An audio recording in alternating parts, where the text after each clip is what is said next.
এ রাজ্যে বেনজিরভাবে কমিশনকে পুলিশ কমিশনারকে চিঠি লিখে বলতে হয় যে এই নির্বাচন কমিশনের ভেতর লোকজন ঢুকে পড়ছে, আপনারা কি করছেনটা কি।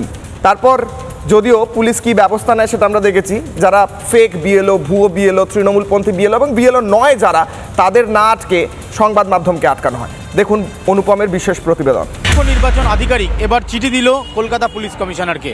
রাজ্যের মুখ্য নির্বাচন আধিকারিকের দপ্তরের ভেতরে বসে যেভাবে বিক্ষোভ দেখানো হয়েছে একাংশের তরফে, সেই বিক্ষোভ এই অফিসের নিরাপত্তাটাকে ভেঙে দিয়েছে। সেই কারণে নিরাপত্তাকে সুনিশ্চিত করতে হবে।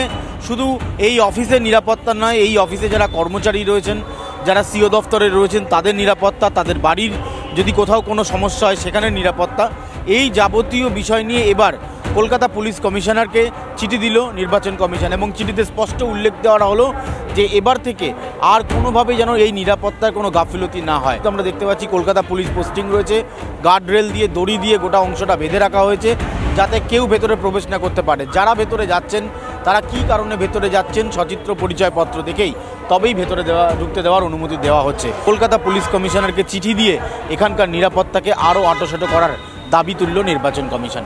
ক্যামেরায় দেবব্রত বোসের সাথে অনুপম পাত্র, রিপাবলিক বাংলা, কলকাতা।